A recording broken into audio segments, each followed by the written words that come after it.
Hi friends, welcome to my channel Swathi kitchen creation. Friends అందరూ బాగున్నారు. Friends నేను ఈరోజు వచ్చేసి న్యూ రెసిపీ మైసూర్ పప్పు బీరకాయ అండి. చాలా బాగుంటుంది కర్రీ, వేడి రైస్లోకైనా చపాతీలోకైనా.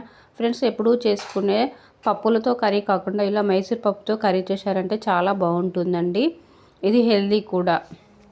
మా వీడియోని లైక్ చేయండి, షేర్ చేయండి. మా ఛానల్ ఫస్ట్ టైం చూస్తే సబ్స్క్రైబ్ చేసుకొని సపోర్ట్ చేయండి.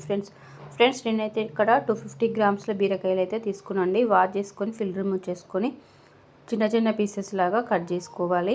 గ్రీన్ చిల్లీస్ కట్ చేసుకోవాలి. ఆనియన్స్, కొత్తిమీర కూడా కట్ చేసుకొని పక్కన పెట్టేసుకోవాలి.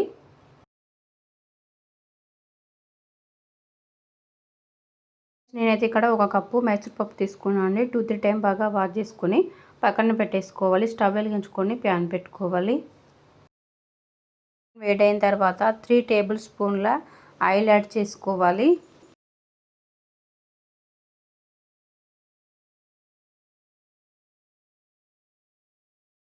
ఆయిల్ వేడైన తర్వాత ఆనియన్ పీసెస్ యాడ్ చేసుకొని ఫ్రై చేసుకోవాలి. ఫ్రెండ్స్ నేను ఇక్కడ ఒక మీడియం సైజ్ ఆనియన్ అయితే తీసుకున్నానండి.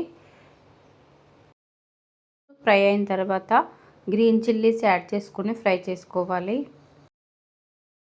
చాలా సింపుల్గా ప్రిపేర్ చేసుకోవచ్చు అండి. వంట రాని వాళ్ళు కూడా ఈజీగా ప్రిపేర్ చేసుకోవచ్చు. చాలా టేస్ట్గా ఉంటుందండి. ఇప్పుడు చేసుకునే పప్పులతో కర్రీ కాకుండా ఇలా మైసూర్ పప్పుతో కర్రీ చేశారంటే చాలా బాగుంటుందండి. Onions and green chillies fry అయిన తర్వాత బీరకాయ పీసెస్ యాడ్ చేసుకోవాలి. కొత్తిమీర కూడా యాడ్ చేసుకొని బాగా కలుపుకోవాలి. 5 మినిట్స్ అలానే కుక్ చేసుకోవాలి.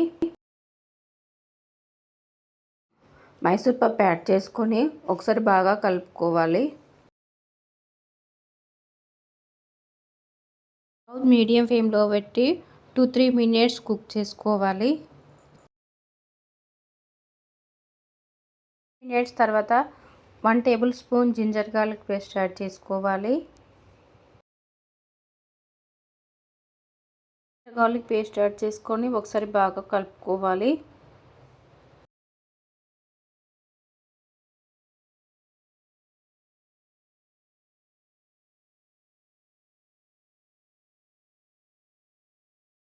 Table spoon turmeric powder add చేసుకోవాలి. టేబుల్ స్పూన్ల రెడ్ చిల్లీ పౌడర్ యాడ్ చేసుకొని బాగా కలుపుకోవాలి. ఫ్రెండ్స్ నేనైతే ఇప్పుడు సాల్ట్ అయితే యాడ్ చేయట్లేదండి. సాల్ట్ యాడ్ చేయడం వల్ల త్వరగా పప్పు అనేది ఉడకదండి. లాస్ట్లో వేసుకోవాలి. ఒకసారి బాగా కలుపుకొని ఒక గ్లాస్ వాటర్ యాడ్ చేసుకొని 10 మినిట్స్ కుక్ చేసుకోవాలి. మినిట్స్లో పప్పు అయితే కుక్ అయిపోయిందండి. ఇప్పుడు 1.5 టేబుల్ స్పూన్ సాల్ట్ యాడ్ చేసుకొని బాగా కలుపుకొని ఒక 2 మినిట్స్ కుక్ చేసుకోవాలి.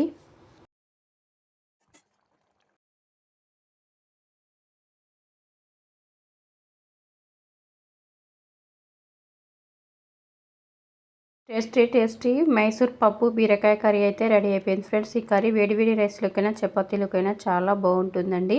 స్టవ్ ఆఫ్ చేసేసుకొని వేరే బౌల్లోకి తీసేసుకోవాలి. ఫ్రెండ్స్ మా వీడియోని లైక్ చేయండి, షేర్ చేయండి. మా ఛానల్ ఫస్ట్ టైం చూస్తే సబ్స్క్రైబ్ చేసుకొని సపోర్ట్ చేయండి ఫ్రెండ్స్.